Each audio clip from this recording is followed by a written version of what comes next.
ठीक है, कुछ नहीं हुआ, मैं आ गई। बेटा अमन, आ, अपना ऑडियो वीडियो ऑन कर लो जरा। अमन, एक मिनट। अमन, कहाँ है अमन? ठीक है, अमन। ओके।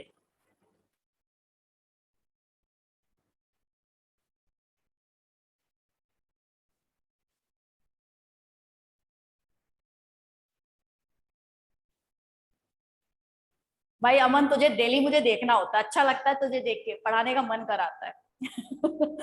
चलिए, आइए अब कंटिन्यू करते हैं। तो कुछ गड़बड़ हो गई थी, मुझे नहीं पता क्या हुआ। हाँ, मैं ही पढ़ाऊंगी गौरव, चिंता मत करो, मैं लौट आई। देखिए, तो केमिकल टेस्ट है। केमिकल टेस्ट में आपको मैंने बताया था ना कि दो अलग अलग केमिकल को उनके कलर से, उनमें बनने वाले नए कंपाउंड से, कलर ऑफ प्रेसिपिटेट से या फॉर्मेशन ऑफ गैस से हम डिफरेंशिएट कर सकते हैं। ठीक है। और नेक्स्ट है कन्वर्जन, जो कि ऑर्गेनिक केमिस्ट्री की जान होते हैं। आप बहुत अच्छे से समझते हैं कि ऑर्गेनिक केमिस्ट्री की जान हम किसे कहते हैं, कन्वर्जन को, केमिकल कन्वर्जन को। कन्वर्जन का मतलब है, जैसे कि हमारे पास क्या दे रखा है, मीथेन। आपको मीथेन दे रखा है और मीथेन से कह दिया कि आपको क्या बनाना है, क्लोरो क्लोरो इथेन का फॉर्मेशन करना है। ठीक है। तो ये कैसे आप कन्वर्जन करेंगे? ठीक है। तो मीथेन क्या होता है, मीथेन होता है CH4, और क्लोरो इथेन क्या होता है, CH3 CH2Cl। इसको इसमें कन्वर्ट करना है। तो मीथेन को क्लोरो इथेन में आप कैसे कन्वर्ट कर सकते हैं, यही होते हैं हमारे ऑर्गेनिक कन्वर्जन। तो ये ऑर्गेनिक कन्वर्जन किस तरीके से किए जाते हैं, ये सारी चीजें हमें बहुत अच्छे से पढ़नी है। ठीक है। और जो क्लास 11 में मुझसे ऑर्गेनिक पढ़े हैं भाई, वो बहुत अच्छे से जानते होंगे कि कन्वर्जन्स उनके कितने सही है। ठीक है। वो इजिली कन्वर्जन्स कर सकते हैं। अगर आपको अभी कोई डाउट है तो एक बार क्लास 11 को जरूर पेज पलट के देख लीजिएगा, क्योंकि आप क्लास 12 की, आप 12th क्लास की जो एनसीईआरटी की जो सेकंड बुक की मैं बात कर रही हूँ ना, उसका फर्स्ट या सेकंड पेज खोल के देखेंगे, थर्ड पेज तक पहुंचेंगे ना, तो एक पेज में कम से कम 5 या 6 जगह दे रखा है आपका कि ये क्लास 11 से रिलेटेड है, related to class 11, related to class 11, chapter number this one. तो आप ये समझिए कि 11th पूरा बेस था आपका क्लास 12 की ऑर्गेनिक केमिस्ट्री का। कोई दूसरे चैप्टर्स उससे मैच करें ना करें, लेकिन ऑर्गेनिक केमिस्ट्री पूरी पूरी मैच करती है क्लास 11 से। ठीक है। अगर आप क्लास 11 में ऑर्गेनिक आपकी बहुत अच्छी थी, वेरी गुड। लेकिन अगर आपकी 11th में ऑर्गेनिक बहुत वीक रह गई है, या आपने पढ़ाई नहीं की है, या किसी कारण से भी आप नहीं कर पाए ऑर्गेनिक केमिस्ट्री को, तो मैं ये कहती हूं कि आपको दुखी होने की कोई जरूरत नहीं है। ठीक है। मैं जब तक यहाँ खड़ी हुई हूँ तब तक आपको ऑर्गेनिक में स्पेशली दुखी होने की कोई जरूरत नहीं है। ठीक है। 12th में भी तुम कर लोगे, बस एक वादा आज मुझसे कर दो, प्रॉमिस कर लो कि क्लास कभी भी स्किप नहीं करोगे। स्किप का मतलब है कि क्लास आप कभी छोड़ोगे नहीं, क्योंकि अगर आपने क्लास छोड़ दी, फिर से आपकी एक तो 11th वीक रही और दूसरा 12th भी आपकी वीक हो जाएगी। क्योंकि ऑर्गेनिक में मैं तो, मुझे तो बहुत अच्छी लगती है, मेरे लिए बहुत इजी है ऑर्गेनिक केमिस्ट्री। आप भी बहुत अच्छे से जानते हैं कि मेरी ऑर्गेनिक बहुत सॉलिड है ना। तो मैं ये भी चाहती हूँ कि आपकी ऑर्गेनिक भी बहुत ज्यादा सॉलिड हो, है ना, बहुत अच्छे से आप सीखे। इसीलिए बीच में कोई भी क्लास आप बंक नहीं करेंगे। ठीक है। कोई भी क्लास आप छोड़ के नहीं जाएंगे, बस इतना प्रॉमिस कर लीजिए अपने आप से और मुझसे। ऑर्गेनिक आपकी बहुत अच्छी हो जाएगी। इनफैक्ट फर्स्ट चैप्टर के बाद हेलो एल्कीन्स हेलो एरीन्स के बाद आप खुद देख लीजिएगा कि आपकी ऑर्गेनिक कितनी अच्छी है। ठीक है। तो ये चार जो चीजें हैं ये आपको बिल्कुल ऑर्गेनिक में आनी चाहिए। चलो, आपकी कल सीट लेने कितने बजे आए? ठीक है। और क्या क्या पूछ रहे हो? आफ्टर 5 o'clock ही आएंगे सीट लेने। मैम मैंने तो ऑर्गेनिक पहले भी नहीं पढ़ी। क्लास 11 में कुछ भी करिए, क्लास 11 की बात मत करिए। सुख होता है, सुख होता है। अच्छा, अच्छा, दुख होता है। पहले सुख लिख दिया, अब दुख लिख दिया। चलिए, कुछ भी है। आपको मैं 11th की बात रिपीट नहीं कर रही हूँ, लेकिन फिर भी बेटा 11th बेसिक्स था, आपने छोड़ दिया। लेकिन कोई बात नहीं, जो बीत गई सो बात गई, जाने दो उसे। अब जो है प्रेजेंट में है उसे अच्छा करने की कोशिश करना।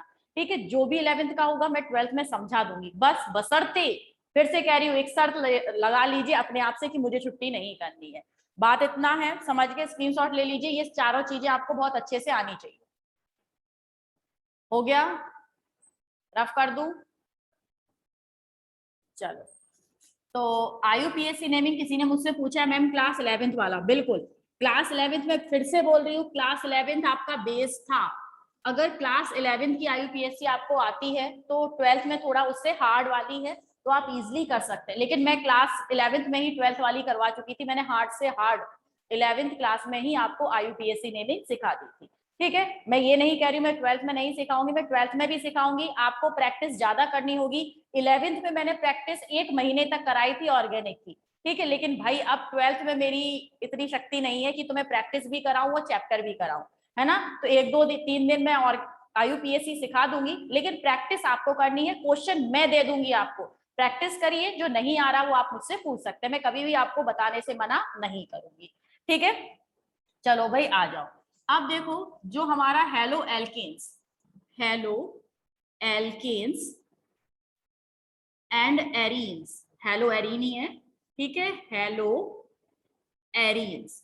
आप दुखी मत होना कि मेरी 11th में बेकार रही ऑर्गेनिक, कोई बात नहीं, जाने दो उसे, ठीक है। मैं फिर से कह रही हूँ, जब तक मैं यहाँ खड़ी हूँ आपको ऑर्गेनिक में चिंता करने की जरूरत नहीं है, चाहे आप क्लास 11th में रहें चाहे आप क्लास 12th में रहें, ठीक है, बस पढ़ लेना ध्यान से।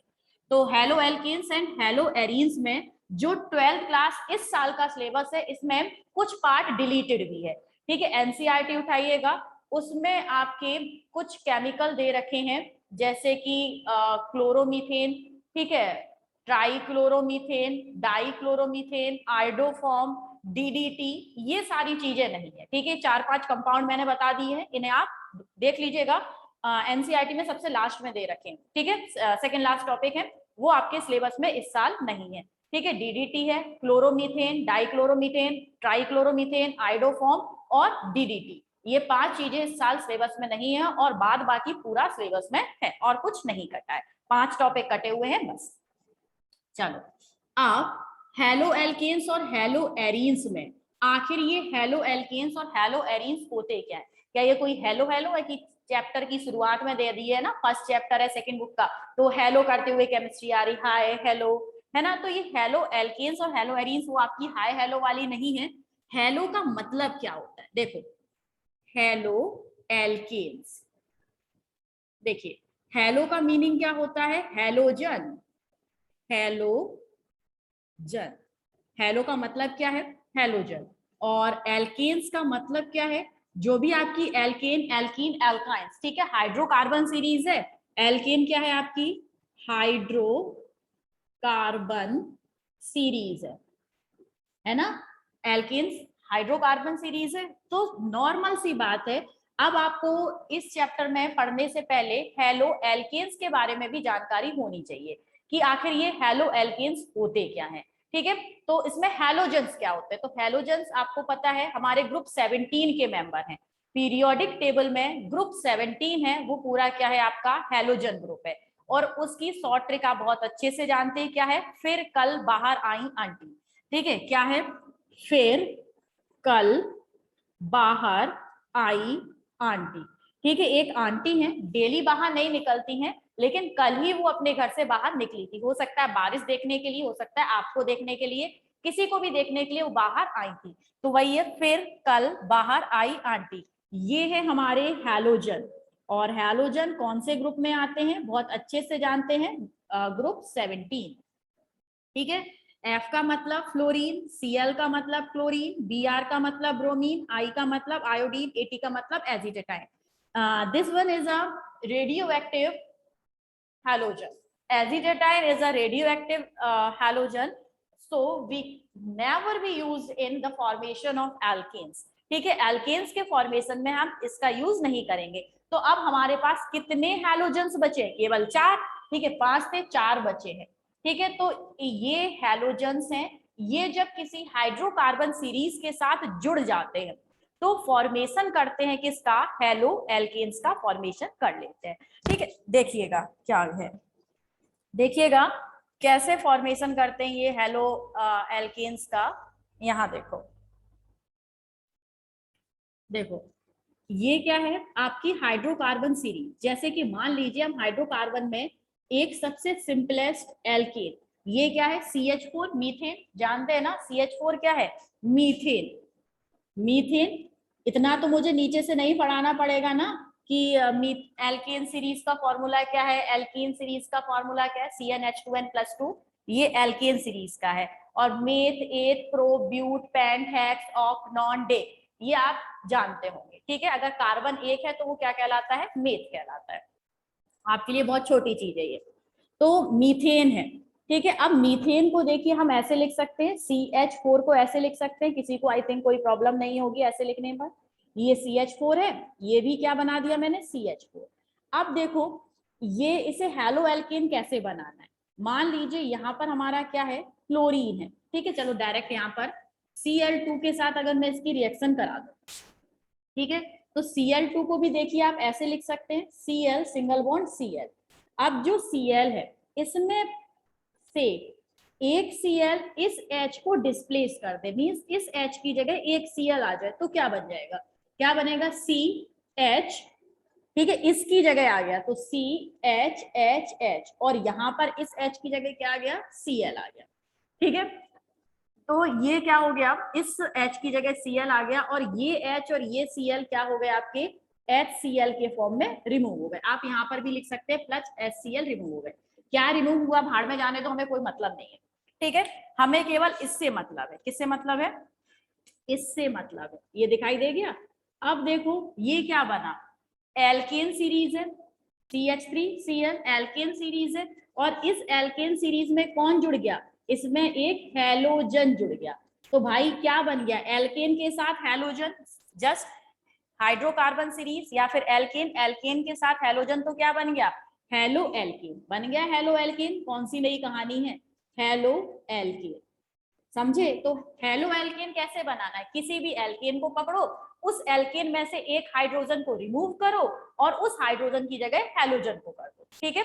किसी भी एल्केन, एल्कीन, एल्काइन, तीनों सीरीज समझ लो, एल्केन, एल्कीन, एल्काइन में हाइड्रोजन को रिमूव करके जब कोई हैलोजन ऐड हो जाता है तो जो बनने वाला कंपाउंड है वो क्या कहलाता है, हेलो एल्केन, ठीक है। हैलोजन जुड़ गया किसके साथ, एल्केन के साथ, बन गया हमारा हेलो एल्केन, बात खत्म, ठीक है। तो इस तरीके से किसका फॉर्मेशन हो जाता है, हेलो एल्केन का फॉर्मेशन हो जाता है।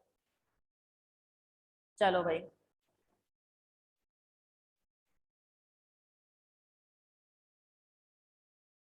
अरे वो कहाँ गया रफ करने वाला।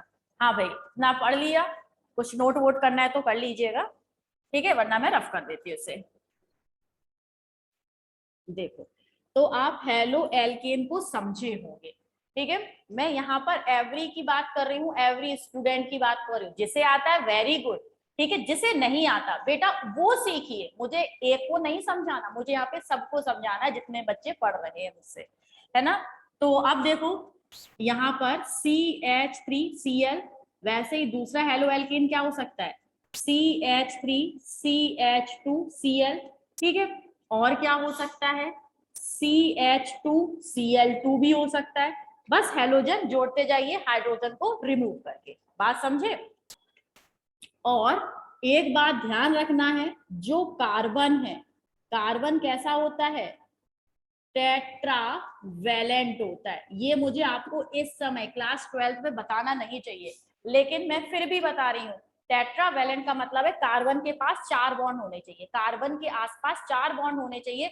मुझे पता है आप लोग गलतियां कर देते हैं, ठीक है। अगर ये ना आपको बताएं तो आप आगे बहुत गलतियां करेंगे, उस गलती को ना दोहराया जाए इसलिए मैं से पहले ही बता देती हूँ कि कार्बन है, आपको कोई भी काम कर लो, कोई भी कंपाउंड बना लो, बस इतना ध्यान रखना कार्बन के पास 4 बॉन्ड हो, इस तरीके से। अब यहाँ पर H जोड़ लो, चाहे चारों के चारों Cl जोड़ लो, बस, ठीक है। अगर कार्बन है और हेलोजन है तो हमेशा हेलो एल्केन बनेगा, चाहे ऐसे आप कर सकते हैं, कॉमा लगा दूं, यहाँ पर Br कर दीजिए, यहाँ पर Cl कर लीजिए, यहाँ पर F कर दीजिए, यहाँ पर I कर दीजिए, ये भी क्या है, ये भी आपका हेलो एल्केन ही होगा। ये कोई नया बाहर से दूसरे ग्रह का प्राणी नहीं बन जाएगा, ये भी क्या है, हमारा हेलो एल्केन है, बस कार्बन और हेलोजन। लेकिन ध्यान रखिएगा ये हेलोजन कैसे आए हैं, ये हेलोजन एल्केन सीरीज में प्रेजेंट हाइड्रोजन को डिस्प्लेस करके आए हैं, ठीक है, इतना ध्यान रखना है।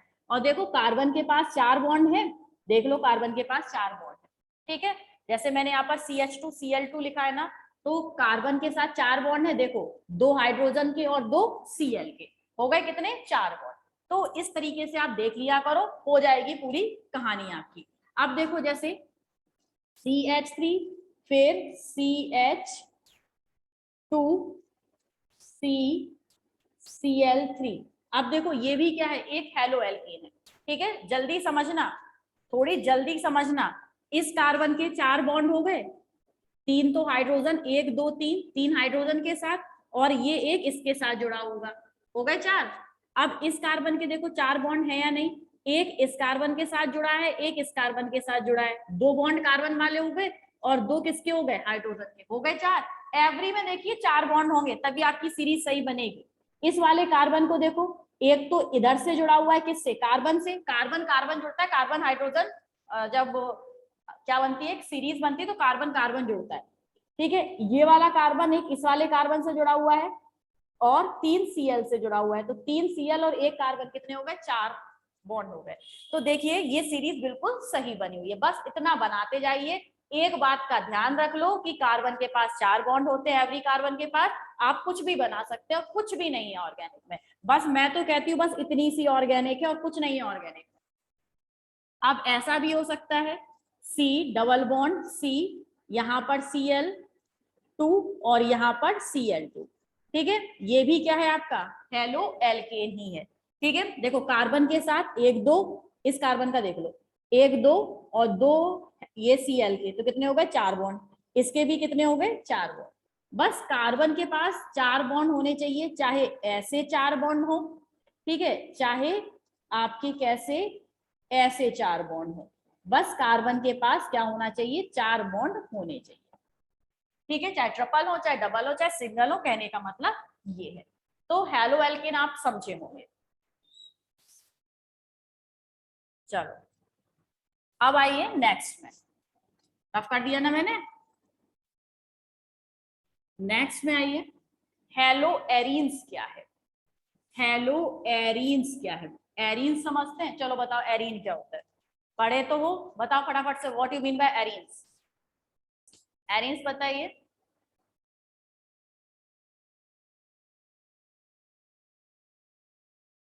जल्दी से एरीन्स बताइए, एरीन्स क्या होता है, एरीन्स क्या होता है लाडलो, बिल्कुल नहीं बोल रहे हो, फिर बोलना स्टार्ट कर देते हो, बताओ एरीन्स। भावना, रौनक, भावना का आंसर बिल्कुल सही है, और तो किसी ने आंसर दिया ही नहीं है। एरीन्स होते हैं रिंग स्ट्रक्चर, ये मैंने बेंजीन बना दी, ये हो गई कौन हमारी एरीन। अब इस एरीन में आपको पता है बेंजीन है, इसके एवरी कॉर्नर पर कौन होगा, यहाँ पर एवरी कॉर्नर पे कार्बन, कार्बन की टेट्रा वैलेंसी को कंप्लीट करने के लिए हाइड्रोजन। अब इन हाइड्रोजन को डिस्प्लेस करके अगर कोई हेलोजन आ जाता है तो वो क्या हो जाएगा, हेलो एरीन हो जाएगा, बस बस इतनी सी बात, ठीक है। अगर चेन में, चेन स्ट्रक्चर में किसी भी एल्केन्स एल्कीन्स एल्काइंस में हाइड्रोजन को डिस्प्लेस करके कोई हेलोजन आ जाता है तो वो हेलो एल्केन कहलाता है, और किसी भी रिंग स्ट्रक्चर में हाइड्रोजन को डिस्प्लेस करके अगर हेलोजन आ जाता है तो वो क्या कहलाता है, हेलो एरीन्स कहलाता है, ठीक है, दिमाग लगाने ही नहीं है, बात खत्म हो गई इतनी, ठीक है। चलो भाई, हम्म हो गया ना, हेलो एरीन समझ गए, किसी भी रिंग के साथ अगर हेलोजन जुड़ जाए तो वो क्या है, हेलो एरीन्स है।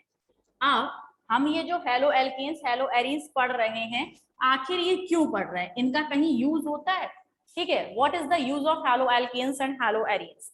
तो सबसे पहला जो यूज है, इनसे आपके क्या बनते हैं, इंसेक्टिसाइड, पेस्टिसाइड, हर्बिसाइड, फंगीसाइड, ठीक है। जितने भी आपके जो फार्मर्स होते हैं, खेतों में काम करते हैं, वो अपने खेतों में पेस्ट वगैरह से बचाने के लिए जो छिड़कते हैं ना फंगीसाइड या आपकी हर्बिसाइड्स वगैरह, वो सब हेलो एल्केन से मिलकर बनी होते हैं, ये आपके सिलेबस का है, ये एग्जाम में पूछा जा सकता है।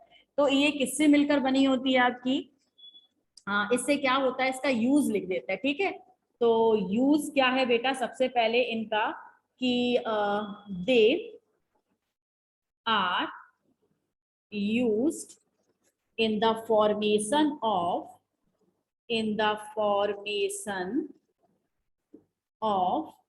herbicide,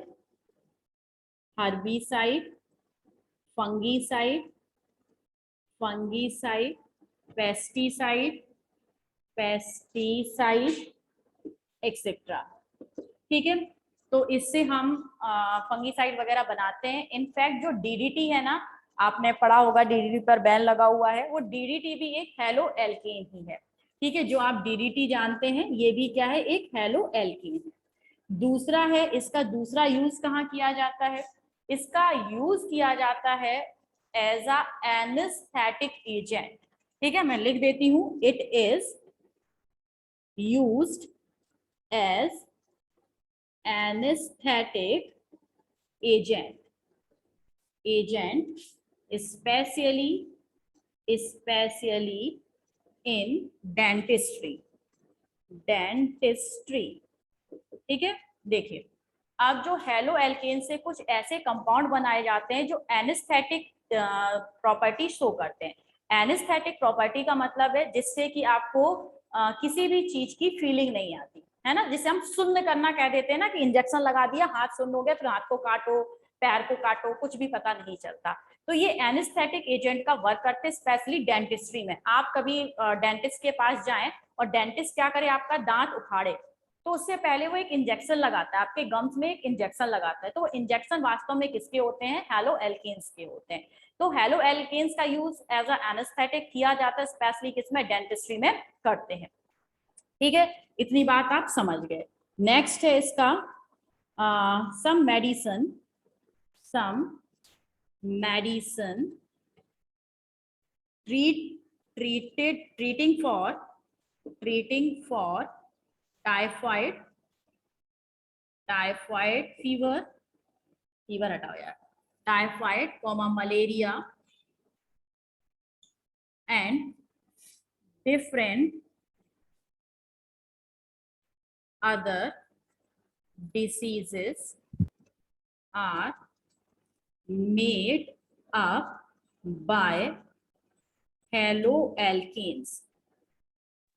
ठीक है, हेलोएल्केन्स का यूज करके टाइफाइड, मलेरिया, इन सब की दवाई बनाई जाती है। ठीक है, आपने सुना होगा कि अभी जब कोरोना शुरुआत में आया था तो एक हाइड्रोक्लोरोक्विन, जो कि मलेरिया के ट्रीटमेंट के लिए दवा दी जाती थी, क्या था नाम उसका, हाइड्रोक्लोरोक्विन। तो वास्तव में वो हाइड्रोक्लोरोक्विन क्या थी, वो यही थी। कौन थी ये, वो हेलोएल्केन्स थी। तो इस हेलोएल्केन्स का यूज करके टाइफाइड, मलेरिया, इन सब की नंबर ऑफ मेडिसिन बनाई जाती है, नंबर ऑफ ड्रग्स बनाई जाती है।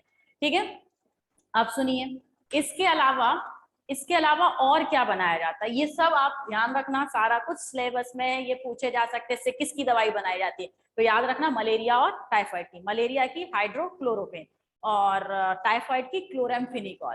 ठीक है, आगे नाम लिख दूं क्या, इसकी होती है क्लोराम्फेनिकोल। फिनिकॉल। ठीक है, तो ये सारी मेडिसिन बनाई जाती हैं इससे। इसके अलावा इसका एक बहुत अच्छा यूज है,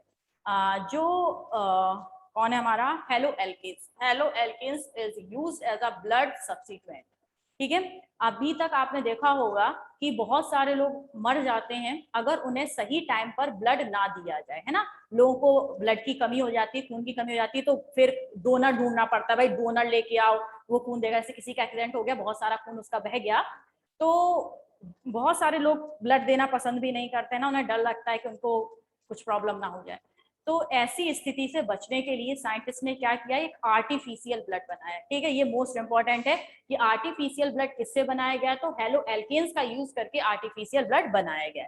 तो इसका यूज कहाँ किया गया है, in the formation of artificial blood. ठीक है, आर्टिफिशियल ब्लड इससे बनाया गया है। तो इससे पाउडर फॉर्म में ब्लड बना लिया है, उसमें क्या करते हैं, सीरम प्रोटीन मिक्स करते हैं और पर्सन को ट्रांसफ्यूज कर दी जाती है जिसके अंदर ब्लड की डेफिशिएंसी हुई है। ठीक है, तो ये अभी आपका जो वेल डेवलप्ड कंट्री है उनमें तो ये टेक्निक यूज होगी, हमारे इंडिया में शायद अभी ये टेक्निक नहीं आई है, लेकिन हाँ आने वाले 5-10 सालों में ये टेक्निक भी आ जाएगी कि हेलो एल्केन से बना हुआ ब्लड इंसान के अंदर ट्रांसफ्यूज किया जाने लगेगा, अलग से डोनर ढूंढने की जरूरत नहीं पड़ेगी। समझे? तो ये आप समझ सकते हैं कि ये कितना लाइफ सेविंग है, आपकी जिंदगी बच सकती है इन दवाइयों से, इस तरीके के ब्लड से, कि किसी को ब्लड की जरूरत पड़ रही है, डोनर नहीं मिल रहा है, तो बस घोलो और चढ़ा दो। ठीक है, तो इस तरीके से ये आपकी फसलों वगैरह को भी बचाता है, डिफरेंट टाइप के जो ऑपरेशंस वगैरह करने होते हैं तो उनके लिए भी ये आपका एक मेडिसिन के फॉर्म में, ड्रग के फॉर्म में यूज किए जाते हैं। स्क्रीनशॉट लीजिएगा।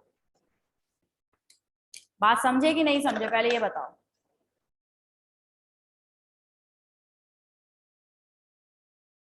समझ गए ना? बिल्कुल याद रख लेना, ये 4-5 पॉइंट है, इनका यूज कहाँ करते हैं वो सब। ओके, कॉसिक प्रसिस्टी, ठीक है, सभी समझ गए? चलो भाई, तो आज बस इतना ही समझ लो, और कल समझेंगे इसका क्लासिफिकेशन। और क्लासिफिकेशन जरूर समझना, छुट्टी मत करना, मैं पहले ही कह चुकी हूँ, ऑर्गेनिक में बीच में कोई भी छुट्टी नहीं करेगा। आप करेंगे आपका ही लॉस होगा फिर, है ना? तो कॉपी वगैरह अगर अभी भी मेंटेन नहीं की है तो अब मेंटेन कर लो भाई मेरे। तो चलिए बेटा, मिलते हैं कल आपसे नए टॉपिक के साथ, means classification of halo alkanes halo arenes के साथ। तब तक के लिए गुड बाय एंड जय हिंद, बाय बाय।